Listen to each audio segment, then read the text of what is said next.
I got that annoyed about these fluorescent tubes and that. I've replaced them with LED ones. So they're like £6 from Screwfix. These are the fluorescent ones. Flickering and that and going out and everything. And all you had to do was just put the new LED tube in and then replace the starter, which is there, with like an LED fuse. I didn't, the people do recommend you can change the, what's called the ballast, which is like a thing in there which moderates it.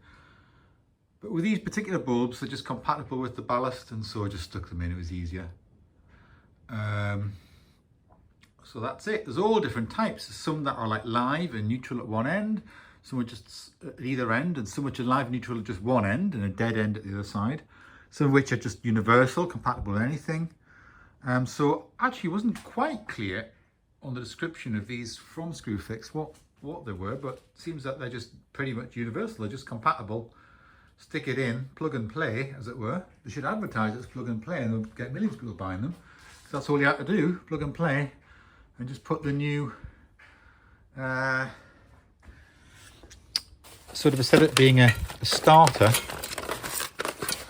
which is these things, that'd have been one of them. It was like just an LED version of that, which is like a fuse basically, rather than a starter. And that did the job, and they're really nice and bright. And for half the energy as well. So these are just sort of 18 watts instead of 36 watts. And very good brightness. I picked sort of a neutral white. It seems pretty good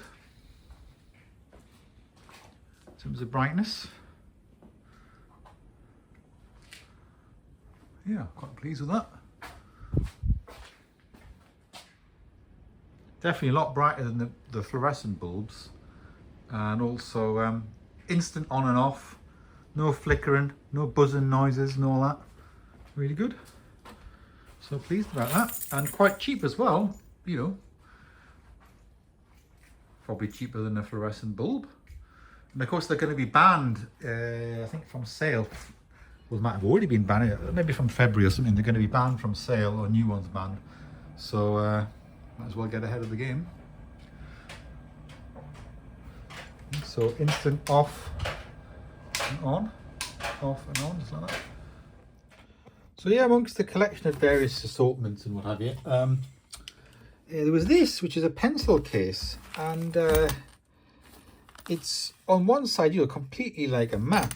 This is the right way around, look, and you can see the names, you know, of the streets and things, and it's a question of where is this. So you look at these things, Via, so that's an Italian name for street, and turn it over, you can see Piazza Venezia. Oh, Venice Piazza. And then, but then it's not canals or nothing. So we tried to find out where this. We looked it up with different street names and things. Justina looked it up, and it's actually Turin. So that's interesting, isn't it? So a pencil case with a map of Turin on it as the feature. So that's unusual, isn't it? And yeah, so it's got two zippy compartments. It's got like a little side pouch there, and then the main zip at the top. So yeah, so that was amongst the collection. Yeah, so it turns out these are, this came from Indonesia. It's sold in Indonesia. There's a little tag inside. Some of them were sold in Oman, but mainly Indonesia. So why they would sell in Indonesia a pencil case with a map of Turin in Italy is a mystery, but they're sort of a fashion item and worth quite a lot of money. And they were never for sale in this country or anything like that, or Europe. Yeah, so it's like a expensive item.